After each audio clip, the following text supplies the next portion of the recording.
खान साहब की क़ियादत में, आफ्ताब साहब की मेहनत और वहां पर मजलिस के जिम्मेदारों की मेहनत की वजह से 5 साल हम सीमांचल की सरजमीन पर काम करते रहे, मेहनत करते रहे। हम सीमांचल की इंसाफ की लड़ाई का आगाज किया था। 5 साल पहले तक सीमांचल का नाम लेने से लोग कतराते थे। आज वक्त के चीफ मिनिस्टर नीतीश कुमार को, उनकी हुकूमत के वज़रा को कहना पड़ रहा है कि हाँ, सीमांचल से इंसाफ होगा। सीमांचल का नाम मजलिस के अरकान ने लिया था। 5 साल हमने मेहनत की। 2019 के लोकसभा के इंतखाबात में मजलिस ने हिस्सा लिया। अख्तरुल ईमान मजलिस के उम्मीदवार थे। 3 लाख वोट अख्तरुल ईमान को हासिल हुए। 3 लाख वोट। हमको कामयाबी नहीं मिली, हम समझ रहे थे, हमारी उम्मीद थी कि हमको कामयाबी मिल जाएगी। खैर, अल्लाह का फैसला, अल्लाह जानता है, अल्लाह जो कुछ करता है उसमें बेहतरी होती है। असेंबली के इंतखाबात हुए। मजलिस ने 20 सीट पर इलेक्शन लड़ा और 20 में 5 सीट पर मजलिस इत्तेहादुल मुस्लिमीन को सीमांचल की जनता ने कामयाब किया।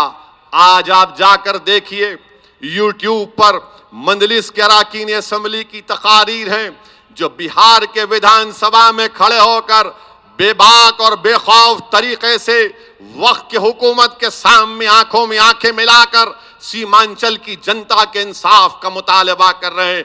चाहे मजलिस के अख्तरुल ईमान जो वहां के सदर हैं और बिहार असेंबली में मजलिस के कायद मुकन्नना है, अख्तरुल ईमान की क़यादत में मजलिस के 5 अरकान वहां पर असेंबली में सीमांचल के इंसाफ का मुतालबा कर रहे हैं, सीमांचल की पसमानदगी के खिलाफ लड़ रहे हैं। यही तो काम हमको करना है जो बरसों से उन लोगों को मौका मिला था जो सीमांचल से इंसाफ नहीं किए थे। अल्हम्दुलिल्लाह आज बिहार में मैं आपको वादा कर रहा हूं कि इंशाअल्लाह ताला बिहार में मजलिस इत्तेहादुल मुस्लिमीन एक नई तारीख रकम करेगी। ये मीडिया के लोग बड़े फिक्रमंद रहते हमारे एमएलएस के ताल्लुक से, बिहार के हमसे ज्यादा इनको फिक्र रहे। वो आपके एमएलए, अरे भाई जाके मिलना है। चीफ मिनिस्टर है नीतीश कुमार, बीजेपी के साथ है, मगर चीफ मिनिस्टर है। सीमांचल के इंसाफ के लिए उनसे मिलना पड़ेगा, उनसे मुतालबा करना पड़ेगा। नहीं, आ क्यों मिले? अरे भाई, आप फिक्र मत करिए, हमारे घर की फिक्र हमको है, अपने घर की फिक्र करो। आप अपने घर की फिक्र करो, मगर अपने घर की फिक्र नहीं। आपके मिलेंगे बराबर, लड़ेंगे नीतीश कुमार से, नुमाइंदगी करेंगे। और अगर नीतीश कुमार की सरकार सीमांचल से इंसाफ नहीं करेगी तो इंशाअल्लाह ताला पूरे सीमांचल में चक्का जाम किया जाएगा, नेशनल हाईवे को बंद करके रख दिया जाएगा। ये ताकत मजलिस इत्तेहादुल मुस्लिमीन में भी। उस वक्त आप ये नहीं बोलना, अरे आप पहले नहीं मिले थे, तो ये मिल रहे हैं, बोल रहे हैं, बता रहे हैं, असेंबली में आवाज उठा रहे हैं। और फिर हमारे पास तो एहतजाज करने का बुनियादी राइट है जो संविधान और आइन और कॉन्स्टिट्यूशन ने हमको दिया। मैं सीमांचल की और बिहार की जनता का शुक्रिया अदा करता हूं, वहां के मजलिस के सदर मोतमदीन का, वहां के गरीब जनता, वहां की हमारी इज्जतदार माँ और बहनों का, जिन्होंने मजलिस के इस उम्मीदवारों को कामयाब कामरान किया। मैं अल्लाह से बार बार गिड़गिड़ा कर भीख मांगता हूं कि या अल्लाह, जो उम्मीदें सीमांचल की अवाम मजलिस के अरकान असेंबली से वाबस्ता की हैं, अल्लाह उन तमाम उम्मीदों को, उन तमाम कामों को हमसे करा दे।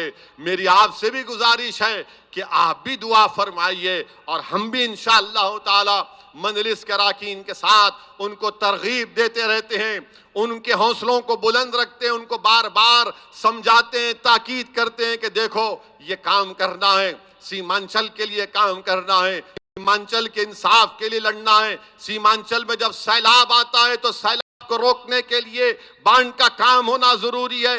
सीमांचल में पुरुलिया को दूसरा बिहार का कैपिटल बनना जरूरी है। सीमांचल में बच्चियों के डिग्री कॉलेज की जरूरत है। ये मजलिस का लड़ाई है और ये लड़ाई जारी और सारी रहेगी। मैं इस मौके पर गुजरात के हमारे सदर जनाब साबिर साहब का भी शुक्रिया अदा करता हूं। सिर्फ 20 दिन की मेहनत थी, 20 दिन की मेहनत थी गुजरात में। 20 दिन की मेहनत में वहां पर मजलिस का पार्टी का रजिस्ट्रेशन हुआ गुजरात की रियासती इलेक्शन कमीशन में, और 20 दिन की मेहनत में अल्लाह सुब्हाना व तआला ने अहमदाबाद की बल्दिया में मजलिस के 7 अराकीन बल्दिया को कामयाब किया। मेरे अजीज दोस्तों और बुजुर्गों, इस जमात का सियासी सफर का आगाज मरहूम कायद सालार मिल्लत और उनके साथ तमाम लोग जब पहले मजलिस ने इलेक्शन लड़ा, ये बात इन नौजवानों को याद रखना जरूरी है। आज अगर मजलिस को अल्लाह ने इतना बड़ा मुकाम अता किया तो हर बड़े काम के लिए एक छोटा कदम उठाना पड़ता है। हर बड़े काम की और एक बड़ी मंजिल को हासिल करने के लिए छोटा काम करना पड़ता है, और उन लोगों ने किया जिसको दुनिया जानती नहीं थी। अब्दुल वाहिद ओवैसी हो, सलाहुद्दीन ओवैसी हो, शेख मोहम्मद अख्तर हो, हबीब मोहम्मद खान अल्लाजी हो, कर्नल सिराजुद्दीन हो, गुलाम गौस खान साहब हो, इसको दुनिया नहीं जानती थी इन लोगों को। आज असदुद्दीन ओवैसी को दुनिया जानती है, मगर इनको दुनिया नहीं जानती थी। मेरे अजीज दोस्तों और बुजुर्गों, इन्होंने मेहनत की, पहला बल्दिया का इलेक्शन लड़ा। तो अगर मैं गलत ना कहूं तो शायद पाशा कादरी साहब को ज्यादा याद होगा, 17 अराकीन बल्दिया मजलिस के कामयाब हुए थे, जिसमें से 4 या 5 दलित थे। आपको मालूम कि आपकी जमात के लिए, मजलिस के लिए एक लड़की शेफाली जिसका नाम है, जिसने 3 साल दारुसलाम में बैठा, दारुसलाम में बैठकर मजलिस के काम को देखती थी। मरहूम कायद सालार मिल्लत बक़ैद हयात थे। उसके बाद उस स्कॉलर ने यूनिवर्सिटी ऑफ शिकागो से मजलिस इत्तेहादुल मुस्लिमीन पर पीएचडी लिखी, उसको कबूल भी कर लिया। मेरी आपसे गुजारिश है कि पीएचडी की रिपोर्ट पढ़िए, उस पीएचडी की रिपोर्ट पढ़िए। मैं कई लोगों को भिजाया जो मजलिस पर तनकीद करते, मैंने कहा ये रिपोर्ट है, बोले कहां की है, मैं कहा ये यूनिवर्सिटी ऑफ शिकागो की पीएचडी की भी रिपोर्ट है, जिसको यूनिवर्सिटी ऑफ शिकागो ने एक्सेप्ट किया, कबूल किया। कई लोगों ने पढ़कर कहा कि सालार अपनी शादी के बाद किसी ने उनको फोन करके सालार को कहा कि फुला मुकाम पर फसाद हुआ है, तो मरहूम कायद अपनी शादी की रात उस मुकाम पर पहुंच गए। तो लोगों ने कहा कि सलाहुद्दीन ओवैसी, हम देखना चाह रहे थे कि तुम शादी की रात को आओगे या नहीं आओगे। इस पीएचडी में लिखा हुआ है। क्योंकि हम जब बोलते थे अपने जलसों से तो मुखालिफिन बोलते थे, अरे ये देखो बड़ी शुरू कर दिए इन्हों। अरे मेरे दोस्त, ये यूनिवर्सिटी ऑफ शिकागो की पीएचडी की रिपोर्ट है। हसन अफंदी गोल्डी को कहा कि जाओ गोल्डी, दिल्ली से फोन कर जाओ, फौरन जाओ मौला अली को। वहां गए, कंप्लेन करवाया। और अगर कोई संघ परिवार के लोग समझ रहे हैं कि हम उन पे नजर नहीं रखें, हम नजर रखें आप पे, हम नजर रखें आप पे। आप ये मत समझिए कि जो गलती बिहार में वहां की हुकूमत ने या बंगाल में बंगाल की हुकूमत ने जो गलतियां की हैं, हम तो यहां पर यहां की हुकूमत से भी कह रहे हैं, जरा आप एक रिपोर्ट मंगवा लो इन रियासतों की जहां पर ये तमाम कारनामे अंजाम दिए, और उसके बाद एक लाहेमल तय करो आप। हम चाहते हैं कि तेलंगाना में अमन हो, हम चाहते हैं कि अहमदाबाद में बल्कि पूरे भारत में अमन मजबूत हो। और अमन मजबूत उस वक्त होगा जब मुसलमान, दलित, सिख को इंसाफ मिलेगा। इंसाफ मिलना चाहिए, और इंसाफ मिलने के लिए क्या है कि आप उनको इंसान के तौर पर देखो, उनको हिकारत की नजर से मत देखो। ये काम मजलिस इत्तेहादुल मुस्लिमीन करती आई है और करती रहेगी इंशाअल्लाह ताला। मैं इस मौके पर फिर से इस बात को दोहराता हूं कि मजलिस इत्तेहादुल मुस्लिमीन भारत के किसानों के साथ खड़ी हुई है। मजलिस इत्तेहादुल मुस्लिमीन अपनी तरफ से उन तमाम 200 किसान जिनका इंतकाल हो गया, मजलिस इत्तेहादुल मुस्लिमीन उन मरने वाले किसान खानदानों के साथ खड़ी है। हम अल्लाह से दुआ करते हैं कि अल्लाह उन मरने वाले खानदान और परिवार को अल्लाह सब्र दे। हम इस बात का मुतालबा करते हैं नरेंद्र मोदी वजीर आजम से कि किसानों की बात को मान लिया जाए। ये 3 कानून को मोदी सरकार खत्म करे।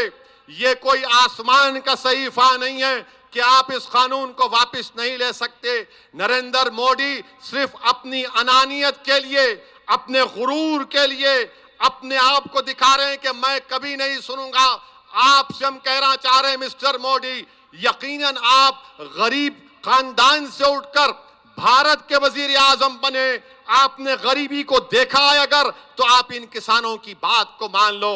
200 किसान एहतजाज में अब तक मर चुके हैं। मैं सलाम करता हूं पंजाब के किसानों को, मैं सलाम करता हूं हरियाणा के किसानों को, मैं सलाम करता हूं उत्तर प्रदेश के किसानों को, सलाम करता हूं राजस्थान के किसानों को, मैं पूरे भारत के किसानों को सलाम करता हूं।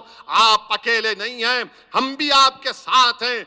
आपके मुतालिबात हक बजानिब हैं और सरकार को उनकी बात को सुनना है। अरे अगर हमारे टेबल के ऊपर चावल आती है, रोटी आता है, दाल आता है, तरकारी आती है, तो वही किसान की वजह से जो मेहनत और जुस्तजू करता है, उस जमीन पर, बंजर जमीन पर चलाकर उसको नरम करके बीज बोकर मेहनत करके फसल को उगाता है।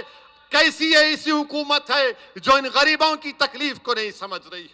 क्या फायदा मिस्टर मोदी आपके 300 एमपी का, जब आपके 300 और आपकी हुकूमत में गरीबों के ताल्लुक से धड़कता हुआ दिल ना हो?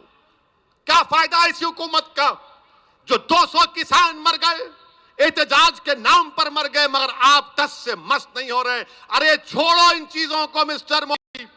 आपकी मकबूलियत में, आपकी ताकत में कोई कमी नहीं आएगी अगर आप इन मासूम किसानों की बात को सुन लेंगे। आप कहते हैं आओ बात करो। अरे आओ बात करने का मतलब क्या है? बात करना है तो आप कह दीजिए उनको बुलाकर कि मैं तुम्हारे साथ खड़ा हूं। ये गरीब किसान है और याद रखिए, मैं हुकूमत को बता रहा हूं, मैं बता रहा हूं कि आपकी हुकूमत के खिलाफ इतने लोग हैं इस मुल्क में कि किसानों का एहतजाज, उस तमाम जो लोग आपकी हुकूमत के खिलाफ उस एहतजाज में शामिल हो रहे हैं और होते जाएंगे इंशाअल्लाह ताला। नमस्कार, मैं हूं मानक गुप्ता। अगर आपको हमारा ये वीडियो पसंद आया हो तो इसे लाइक और शेयर जरूर करें और हाँ, हमें सब्सक्राइब और फॉलो करना ना भूलें ताकि आप देश और दुनिया की कोई खबर मिस ना करें। तो जुड़े रहिए हमारे साथ और देखते रहिए न्यूज़ 24।